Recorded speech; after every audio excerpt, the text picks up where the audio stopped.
And now we're going to hear from the disruptor, Rajen Makhijani.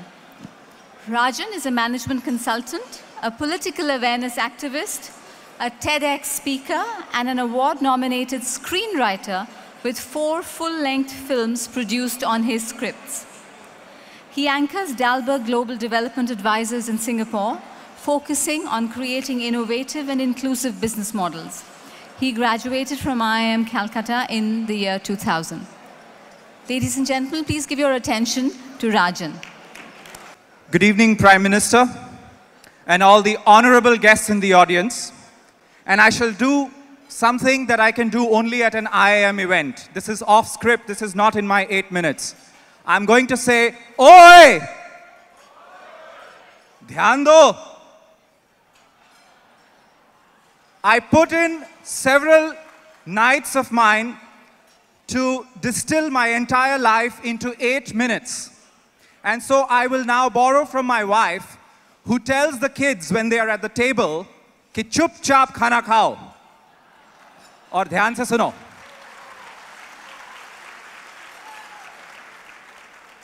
So please, it'll be an honor if you could just give 8 minutes of attention. And it'd be great if some of the organizers could please get the doors at the back shut. And with this, I start my counter. Please reset that. So once again, good evening, Prime Minister, and hello to all the guests. They say a journey can transform the journey of your life. On 24th December 2011, I boarded a train from Mumbai's Kurla terminus.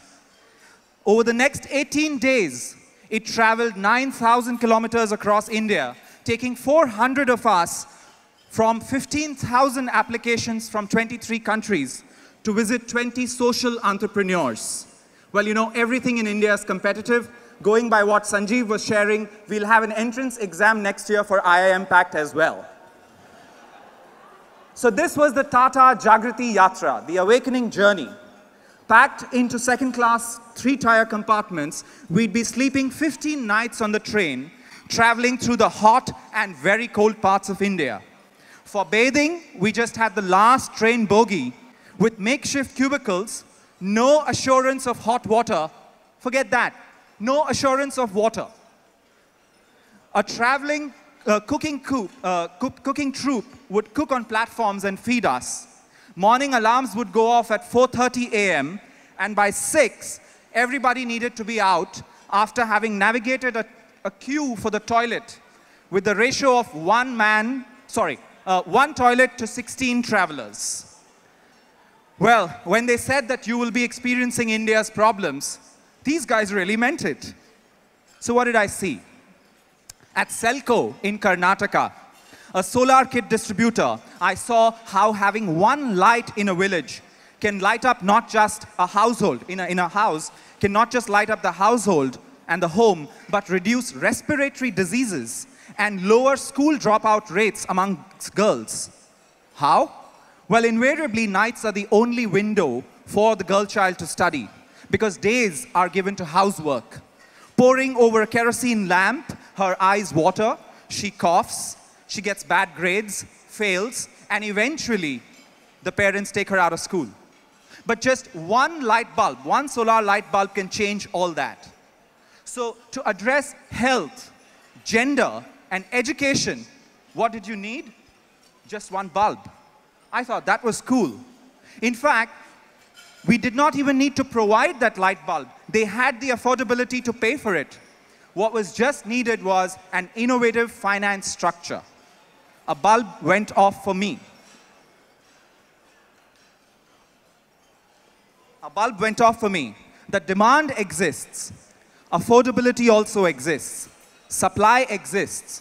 You just need a leader to build that bridge. In Visakhapatnam in the east, I saw the planet's largest kitchen, cooking 1.4 million meals per day at the budget of, hold your breath, 9 cents per meal. 9 cents per meal.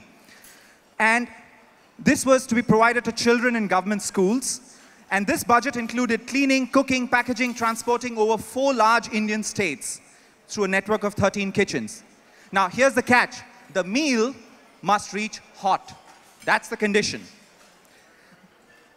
On OpEx, this was a commercially self-sustaining commercial model. Now, can you imagine that? This is not just nerves of steel, heart of gold, but this is supply chain excellence at its best. A bulb went off for me. Demand exists, supply exists, funds exist. It takes a gutsy, dedicated, and dogged leader. In Arvind Eye Care, I saw free and paid patients get the same top quality treatment with a self-sustaining commercial model, not through cross-subsidy. Not through cross-subsidy, not because the rich guy was paying for the poor guy. So how was this paying for itself? It was by bringing in efficiency in the operations of doing operations. When an Aravind employee joins, guess where he gets his induction? Any wild guesses? It's actually in the McDonald's University in the US, because that is where they get their training in process optimization to apply it to eye care.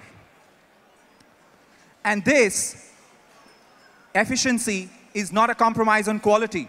In fact, an Arvind Eye Care ophthalmologist is 3 to 4 times as productive and equally successful in terms of success rate as any other surgeon. However, there was one difference between paid and unpaid patients. It was that the paid patients got lenses, intraocular lenses of $200. And the unpaid got spectacles. But eventually, spectacles break. And then the aged poor spectacle, its replacement, loses the race for the meager budget of the family for the kids' shoes. The aged are back to blurred vision, unproductiveness, and eventually thrown out onto the road, and they die there. The founder summoned his R&D team. The lens looks no different than a shirt button. But, so why should it cost anymore? The R&D team balked. 2 years later, however, they had innovated, cut down costs by 90%, and gone on to get FDA and FDA approvals in the US and GMP certification from the European Union. They export to 83 countries now. And once again, just to get your attention, I would like a round of applause for Arvind Eye Care. And a bulb went off for me. Demand exists, supply exists, it can be created, it just takes an unreasonable, innovative leader. The last stop on my journey was Ahmedabad. The journey had taken a toll on the body by now. The minds had been ignited, but to an extent where there was burnout by now. There was just too much seen, too much heard, no room for inspiration left. It was a sensory overload. Until I turned into a simple Spartan room. This was the 12 feet by 20 feet room of Mahatma Gandhi in the Sabarmati ashram. A pair of wooden slippers, a cot, a couple of utensils, a broom that he used to use to clean his own toilet, and his ubiquitous spinning wheel. A strange sense of calm and peace enveloped me. There was a small plaque at the side that read, "Be the change." This was not the first time I had read this plaque, but this time, a bulb went off for me. It was a leader that took all of this. And I saw Gandhi talking to me, saying, "Be the change." Since then, I have changed my career. I used to work with McKinsey and other management consulting firms, and now I work for Dalberg, about whom you heard earlier in the day. I use the same skills to build those commercially viable models, innovative business models that do good and do well. To build those leaders, bring together actors of change, and become a village to boardroom consultant. I do market entry strategy for low-cost toilets in Indonesia, community relationship and risk management for an infrastructure company that's building a road, or for a bank.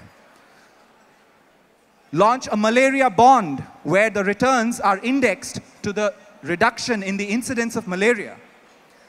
Do impact investing, provide private banking services to high net worth individuals to invest into such ideas of financial return, reasonable financial return, but outsized impact. I have also been a political awareness activist working in the slums of Mumbai and Delhi, going door to door, educating them against selling their votes for alcohol and for money. In the last 3 years, I have experienced a world that I pass by daily in my life, either on TV or in person. But I really did not know that world. I met the most wonderful people. I saw real values in action. I have seen the power of an individual and the power of the collective. I have been inspired, touched, exhausted, frustrated, anxious, exalted. I have laughed, I have been laughed at. I have challenged, I have been challenged, and I have addressed challenging issues. And as I addressed those challenging issues, I found myself coming up with innovative solutions that I never thought I could have come up with. So for anyone that cares to be a disruptive innovator, an important question to ask is, what is the goal that can inspire me? For Singapore as an innovation hub, what is it that can inspire us? What's the innovation? Should it be the next Facebook, the next cancer drug, the massive water treatment technology by Hyflux for the smart city, or also the small water filter mounted on a cycle that purifies water by the time home arrives in a village in China, in India, in Indonesia, in Cambodia, in Myanmar, or Vietnam? Or perhaps the innovation of a financial instrument that helps you to do that. Singapore transformed itself from a trading hub to a financial hub to a corporate hub. And Indian professionals like yourselves contributed to that and benefited from that. Now, Mr. Prime Minister, I invite you to using the IIM community, the Indian professional community, for a different strength. You asked us to link you to New York, London, and Sydney. Yes, we shall do that. But I also submit to you that there are some connections to be made with Hubli, Coimbatore, Visakhapatnam, and the second and third tier cities of India. Because there is a lot of innovation happening out there that is applicable to the 882 million poor in Asia. 200 million of those who live in Southeast Asia. So I invite you to that possibility. I invite you to a possibility where we are not just the soft landing point for the Westerner, but Singapore is also the takeoff point for the Asian entrepreneur, for the Asian social entrepreneur. For me, my beginning happened when I boarded that train. I will now leave you with a glimpse of that train journey of 18 days. This will take 1 minute and 18 seconds, and then I'll share my concluding thoughts with you. The video, please.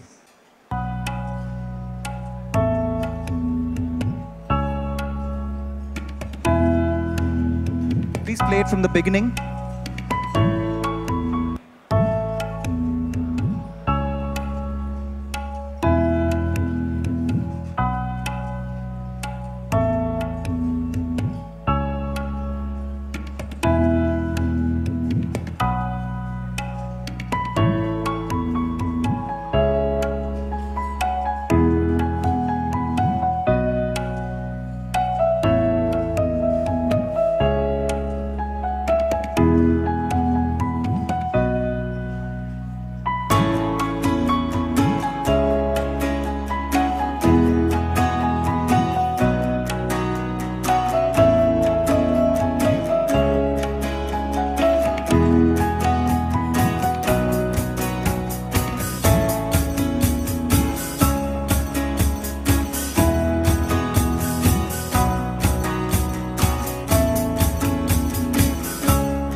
This one was supposed to spark young minds. It is my intention and my goal that in 2015, there be a similar journey for senior corporate leaders, for government leaders.